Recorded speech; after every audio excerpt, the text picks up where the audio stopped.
Dear participants and colleagues, we live in unprecedented times caused by the COVID-19 outbreak. And to manage the challenges ahead of us, we need unprecedented responses.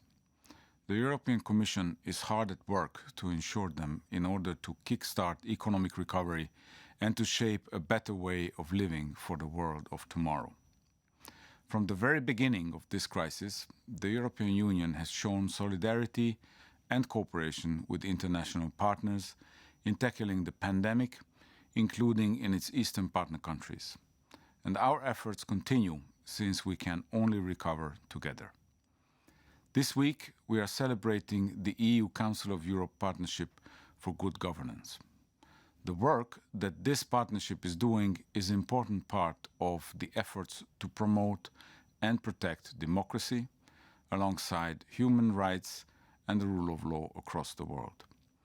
It is also important in the context of recovery efforts. Without democracy, long-term development and economic prosperity cannot exist, nor can peace and stability. President von der Leyen highlighted this in her recent 2020 State of the Union address. When it comes to our Eastern Partnership policy, the Partnership for Good Governance was fundamental in achieving results in priority areas of strengthening democratic institutions and good governance in our partner countries. Earlier this year, the EU put forward 5 policy objectives for the Eastern Partnership policy for the future, beyond 2020. We outline how the EU will work together with the partner countries to tackle common challenges and strengthen their resilience in the light of today's and tomorrow's challenges. Among others, we call for a renewed commitment to the fundamentals of the partnership. Resilient and democratic governance and institutions, the rule of law, successful anti-corruption policies, fighting economic and organized crime, respect of human rights and security. These are the backbone of a strong and resilient states and societies.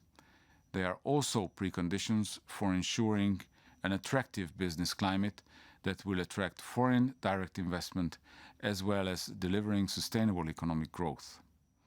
On the basis of the 5 policy objectives, we are now working on deliverables that will respond to the challenges we face and bring tangible, positive results for all citizens. These deliverables should be adopted at the Eastern Partnership Summit in March of next year. I am confident that the Partnership for Good Governance will continue to help us achieve further positive results, including some new areas. The rapid development of new digital tools brings an enormous potential for our societies and economies, but also new challenges and threats. The fundamental rights and rules protecting them must also be applied to cyberspace.